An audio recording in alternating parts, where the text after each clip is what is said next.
ସାଙ୍ଗମାନେ ନିଜକୁ ଜ୍ଞାନୀ ଭାବନ୍ତୁ ନାହିଁ, କିନ୍ତୁ ଅନ୍ୟକୁ ମୂର୍ଖ ଭାବିବାର ମୂର୍ଖତା କରନ୍ତୁ ନାହିଁ। କାରଣ ସମସ୍ତଙ୍କଠାରୁ କିଛି ନା କିଛି ଶିଖିବାକୁ ମିଳିଥାଏ। ସାଙ୍ଗମାନେ ଅନ୍ୟମାନଙ୍କ କଥା ଶୁଣି ଚାଲିବା ତ କିଛି ବାଟ ପର୍ଯ୍ୟନ୍ତ ଯାଇପାରିବା, ନିଜ କଥା ଶୁଣି ଚାଲିବା ତ ନିଜ ଲକ୍ଷ୍ୟ ପର୍ଯ୍ୟନ୍ତ ପହଞ୍ଚି ପାରିବା। ସାଙ୍ଗମାନେ କେବଳ ସମୁଦ୍ର ନିକଟରେ ଛିଡ଼ା ହୋଇ ଏହାକୁ ଅତିକ୍ରମ କରିବାର ସାହସ ରଖିଲେ କିଛି ହୋଇନଥାଏ, ବରଂ ଏଥିପାଇଁ ଉପାୟ ଚିନ୍ତା କରିବାକୁ ପଡ଼ିଥାଏ। ସାଙ୍ଗମାନେ ପ୍ରାଣୀଙ୍କ ଆରତ ଦୁଃଖ ଅପ୍ରମିତ ଦେଖୁ ଦେଖୁ କିବା ସହୁ, ମୋ ଜୀବନ ପଛେ ନର୍କେ ପଡ଼ିଥାଉ ଏ ଜଗତ ଉଦ୍ଧାର ହେଉ। ଏ କଥାଟା କିଏ କହିଥିଲେ ସାଙ୍ଗମାନେ ଆପଣ ନିଶ୍ଚିତ ଭାବରେ କମେଣ୍ଟ ମାଧ୍ୟମରେ ଜଣାଇବେ। ଏ ଦୁନିଆରେ ସବୁ ସମ୍ପର୍କ କେବଳ ରକ୍ତର ହୋଇନଥାଏ, କିଛି ସମ୍ପର୍କ ମଧ୍ୟ ଅଦେଖା ଓ ଅଚିହ୍ନା ମଧ୍ୟ ହୋଇଥାଏ, ଯାହାକି ରକ୍ତର ସମ୍ପର୍କଠାରୁ ମଧ୍ୟ ଅଧିକ ନିଜର ଲାଗିଥାଏ। ତେଣୁ ସାଙ୍ଗମାନେ ଚାଲନ୍ତୁ ଆଜିର ଅନୁଚିନ୍ତା ଆପଣମାନଙ୍କୁ କେମିତି ଲାଗିଲା ନିଶ୍ଚିତ କମେଣ୍ଟ ମାଧ୍ୟମରେ ଜଣାଇବେ। ଚ୍ୟାନେଲରେ ନୂଆ ଥିବ ନିଶ୍ଚିତ ସବସ୍କ୍ରାଇବ୍ କରିଦେବେ। ଆଗାମୀ ଦିନରେ ବଢ଼ିଆ ଅନୁଚିନ୍ତା ଆପଣ ଶୁଣିବା ପାଇଁ ପାଇବେ। ବର୍ଷକାଳରେ ସମସ୍ତଙ୍କୁ ସ୍ୱାଗତମ ସୁସ୍ୱାଗତମ। ସୂର୍ଯ୍ୟ ମହାପ୍ରଭୁ ତାଙ୍କର ମଧ୍ୟ ତେଜ ପ୍ରକାଶ ଦେଇସାରିଲେଣି ଏବଂ ପାଣିପାଗ ବିଶେଷଜ୍ଞ ଯାହା ରେଡ଼ିଓ ନ୍ୟୁଜ୍ ଟିଭି ନ୍ୟୁଜ୍ କହୁଛି କ'ଣ ବର୍ଷା 2 ଦିନ ଭିତରେ ବର୍ଷା ହେବାର ସମ୍ଭାବନା। ତେଣୁ ଧାନ ଫାନ ମଧ୍ୟ କଟା ହେଲାଣି, କିଛି ଧାନ ଆସି ଗୁରୁବାର ଓଷା ପାଇଁ 4-5 ଗୁଣ୍ଠ ଧାନ ଆସି ଅମଳ ହେଇଛି। ଅବ୍ୟସ୍ତତା ହେତୁ ମୁଁ ଦୈନିକ ଭିଡ଼ିଓ ପକାଇ ପାରୁନାହିଁ। ତେଣୁ ଆଜିର ବ୍ଲଗ୍କୁ ଚାଲନ୍ତୁ ସାଙ୍ଗମାନେ ଶେଷ ପର୍ଯ୍ୟନ୍ତ ଉପଭୋଗ କରିବା।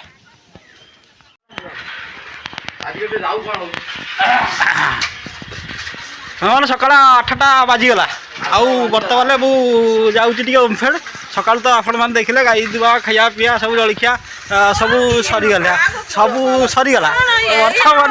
ବର୍ତ୍ତମାନ ଅଲିଆଦା ତାଙ୍କର ଏଠି ନିତ୍ୟକର୍ମ ସାରିଲେ ଆଜି ବିଲକୁ ଯାଇନାହାନ୍ତି। ମେଘ ପାଗ ଟିକେ ଆଜି ସକାଳୁ ଲଘୁଚାପ ପ୍ରଭାବରେ ବର୍ତ୍ତମାନ ତାମିଲନାଡ଼ୁ ବର୍ଷା ପ୍ରବଳ, ଆମର ଟିକେ ତାର ପ୍ରଭାବ ରହୁଛି। ଆଉ ଝିପିଝିପି ବର୍ଷା ମଧ୍ୟ ହେଉଥିଲା। ତେଣୁ ସେଇ ଭୟରେ ଧାନ କଟା ଆଜି ସବୁ ବନ୍ଦ, ବିଲକୁ ଯାଇ ଧାନ କାଟିବା କଥା। ତେଣୁ ବର୍ତ୍ତମାନ ମୁଁ ଯାଉଛି ଓମଫେଡ଼କୁ। ଆଉ ମାମୁଁ ଘର ଆପଣମାନେ ଜାଣିଛନ୍ତି, ଆମ ଗାଁରେ ମାମୁଁ ଘର। ତେଣୁ ବର୍ତ୍ତମାନ ଫୋନ୍ କରି ସକାଳୁ ମାମୁଁ ପୁଅମାନେ କହିଲେ ବାପା ବୋଉ ଆଉ ସମସ୍ତେ ଯିବା ଶାଳାଙ୍କ କତିକି। ତାର କାରଣ ହେଉଛି ଶାଳାଙ୍କ ପାଖକୁ ମାଆଙ୍କ ପାଖକୁ ଯାଇକି ଗୋଟେ ନୂଆ ଗାଡ଼ି କାଲି ଆଣିଛନ୍ତି। କେମିତିଆ ଗାଡ଼ି କ'ଣ ଆଣିଛନ୍ତି ମୁଁ ଦେଖି ନାହିଁ।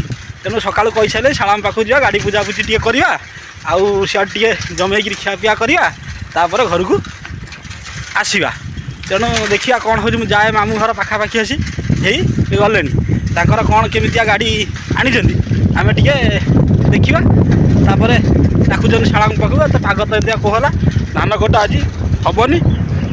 ଆଉ ମୁଁ ମଧ୍ୟ ଏ ସଞ୍ଜୟ ଭାଇ କହୁଥିଲି ମୋର ଧାନ ହେଇନି, କେତେ ଜମି ହେଇନି, ଜମି 4-5 ଗୁଣ୍ଠ କାଟିକି ଅମଳ କରିଦେଇ ଜିରା ରାଇସ୍ ହେଇନି। ମୁଁ ତୁମର 2-4 ଦିନ କାଟିଦେବି, ତୁମେ ଟିକେ ମୋତେ ସହଯୋଗ କରିବ। ଏଇଭଳି ଚାଷ ସମୟରେ ଏଇଭଳିଆ ହୁଏ, ଯେମିତି ରୁଆ ରୁଇ ସମୟରେ ପରିଆମୁଗ ସାହିରେ ଚାଲିଥିଲା।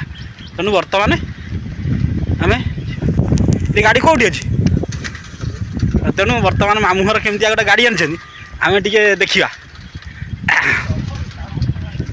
ହେଲା। ଦେଖିବା ଆଉ ସେ ତାର ଶାଳାଙ୍କ ପାଖକୁ ଯିବେ, ଆଜି ସବୁ ଦେବେ।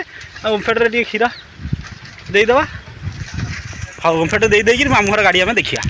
ବର୍ତ୍ତମାନ ଆସିକିରି ମୁଁ ପହଞ୍ଚିଗଲି। ଶିକାତାଇ ଆଣିଛି ତାର ଅଣ୍ଡା, ଶିକାତାଇର କ୍ଷୀର ଆଣିଛି ଅଣ୍ଡିରା। ଆଉ ପ୍ରଗତି ଦୁଗ୍ଧ ସଂଗ୍ରହ କେନ୍ଦ୍ରରେ ମୁଁ ଆସି ପହଞ୍ଚିଗଲି। ଇଏ ଅଞ୍ଚଳର ପାଖାପାଖ ଅଞ୍ଚଳ 5 କିଲୋମିଟର ରେଡ଼ିୟସ୍ ଭିତରେ ସବୁଠାରୁ ଭରସାମାନ ଆଉ ନିର୍ଭରଯୋଗ୍ୟ ଦୁଗ୍ଧ ମାନେ ସଂଗ୍ରହ କେନ୍ଦ୍ର। ଇଏ ଆଖପାଖ ଅଞ୍ଚଳରେ ଯେଉଁମାନେ ସବୁ ଗାଈ ରଖିଛନ୍ତି ସେମାନେ ମଧ୍ୟ କ୍ଷୀର ଦିଅନ୍ତି। ତେଣୁ ଆମର ଗୋଟେ ଦେଶୀ ଗାଈ ଅଛି, ସେ 3 ଲିଟର କ୍ଷୀର ଦିଏ। ତେଣୁ 3 ଲିଟର କ୍ଷୀର କ'ଣ ମୁଁ ଏକୁଟିଆ ପିଇବି? ବାପା ଟିକେ ପିଅନ୍ତି, ମୁଁ ଟିକେ ପିଇ, ଏକୁଟିଆ କ'ଣ ପିଇବି? ତେଣୁ ସକାଳ ଗୋଟାଏ ଟାଇମ୍ଟା 1.5 ଲିଟର କ୍ଷୀର ମୁଁ ଆଣି ଦିଏ। ଆଉ ବାକି ଗୋଟେ ଟାଇମ୍ର ସଫିସିଏଣ୍ଟ 1.5 ଲିଟର କ୍ଷୀର ହେଲେ ଦିନମାନେ କ'ଣ କେତେ ଖାଇବ? ତେଣୁ ମୁଁ ପିଏ। ତେଣୁ ଶିକାତାଇ ଆସିଗଲା, ହସିଲା। ତା ହସଟା ଏଇ ଶିକାତାଇ ଦେଖୁନା 1,000,000 ଟଙ୍କା କଞ୍ଚା କ୍ଷୀର ଆଣିକି ଯାଇଛି। କଞ୍ଚା କ୍ଷୀର ତେଣୁ ଆପଣ ଜାଣନ୍ତୁ ଶିକାତାଇ ଡେଲି ଆଣି କଞ୍ଚା କ୍ଷୀର ଦେଉଛି। ତେଣୁ ଆଉ ଟୁଲିଆଇର ଦେଖ ସବୁ ମେସିନ୍ ଲାଗିଛି କେମିତିଆ ଏଠି ପୁରା ଯାହା କହନ୍ତି ସ୍ୱଚ୍ଛ ମାନେ ଦୁଗ୍ଧ ସଂଗ୍ରହ କେନ୍ଦ୍ର ସବୁ ମେସିନ୍ ଏଠି ଅଛି। କ୍ଷୀର ଢାଳି ଦେଲେ ଯାହା ଯାହା ପଏଣ୍ଟ ସବୁ ଉଠି ପଡ଼ିବ, ପଇସା ବି ମଧ୍ୟ ବାହାରି ପଡ଼ିବ। ଆପଣମାନେ ଯଦି ସୁବିଧା ନେବାକୁ ଚାହାନ୍ତି, ଆପଣମାନେ ଯଦି ଗାଈ ରଖିଛନ୍ତି ବା କ୍ଷୀର ଦେବା ପାଇଁ କେଉଁଠି ଏପଟ ସେପଟ ଟିକେ ହଇରାଣ ହେଉଛନ୍ତି, ସିଧାସଳଖ ଏଠି ନେଇ ଆସନ୍ତୁ। ପଏଣ୍ଟ ଏଠି ଉଠୁଛି, ଯେତିକି ଯାହା ରେଟ୍ ଆପଣମାନେ ଦେଖିବେ, ନେଇଯିବେ, ସୁବିଧା ଅଛି।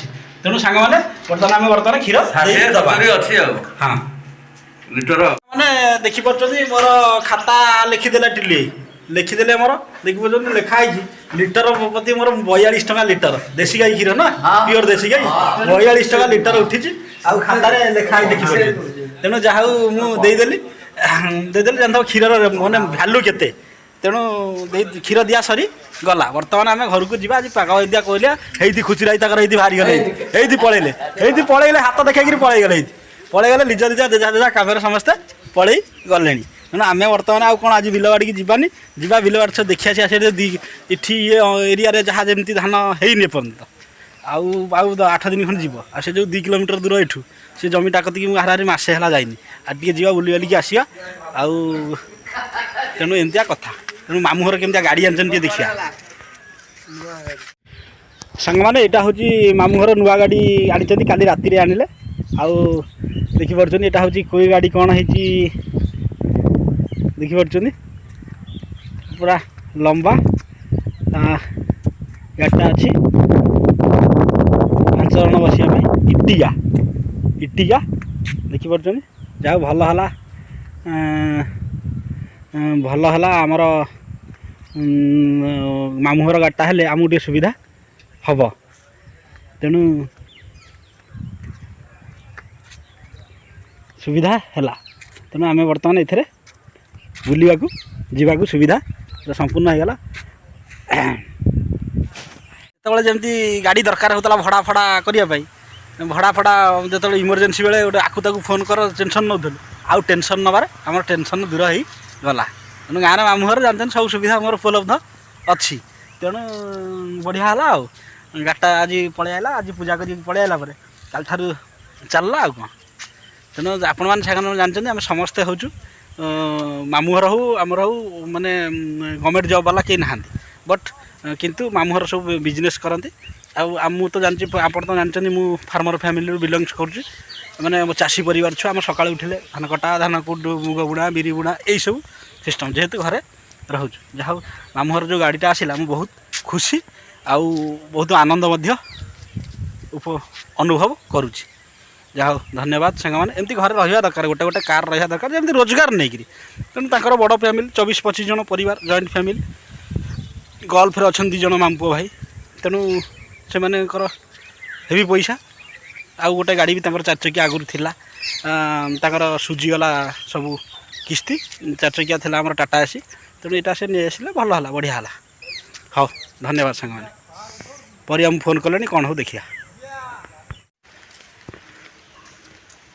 ସାଙ୍ଗମାନେ ଦେଖୁଛନ୍ତି ମାଙ୍କଡ଼ଙ୍କର ଦୌରାତ୍ମ୍ୟ କିଭଳି ଭାବରେ।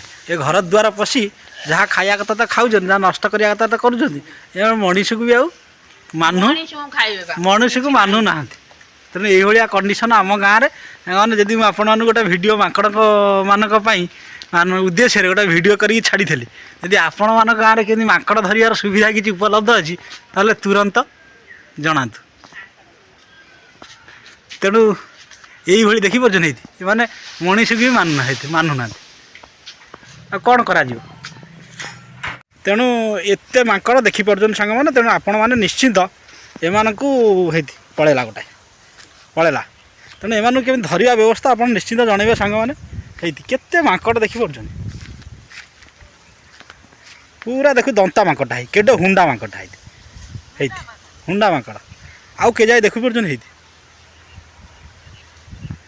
ତେଣୁ ନିଶ୍ଚିତ ସାଙ୍ଗମାନେ ଆପଣ ଦୟା କରିକି କମେଣ୍ଟ ମାଧ୍ୟମରେ ଜଣାଇବେ ମାଙ୍କଡ଼ ଧରିବାର ଯଦି ଉପାୟ ଆପଣମାନଙ୍କ ପାଖରେ ଅଛି ବା ଘଉଡ଼େଇବାର ଉପାୟ ଅଛି। ବା ଘର ଦ୍ୱାରା ପଶି ଯାଉଛନ୍ତି ଆଉ।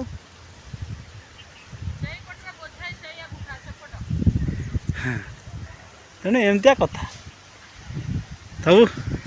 ଏ ଘରେ ବର୍ତ୍ତମାନ ଆଙ୍କ ଘରେ ଯାହା ଥବ ଏଇନା ଗଲେ ଘରକୁ ଗଲେ ପଶିଯିବେ, ଖାଇଦେବେ, ଯାହା ଟାଣିଟୁଣି ଆଣି ଫୋପାଡ଼ି ଦେବେ। ଏଇଆ କରୁଛନ୍ତି ମାଙ୍କଡ଼ମାନେ। ଏଗୁଡ଼ା କେଜାଇ ମାଙ୍କଡ଼ ହେଇଛି, ଏ ଅନୁଭାଉଜକୁ ହେଇଛି। ଅନୁଭାଉଜ ସବୁ ଟାଣି ଟୁଣି ହେଇ ଖାଇସାରିଲେ। ଅନୁ ଭାଉଜର ସବୁ ଯାହା ରୋଷେଇ କରି ରଖିଥିଲା ସବୁ ଖାଇ ଖୁଇ ଦେଲେ। ଅନୁ ଭାଉଜ ଯାହା ରୋଷେଇ କରି ରଖିଥିଲା ସବୁ ଖାଇ ଖୁଇ ତାର ଦେଲେ।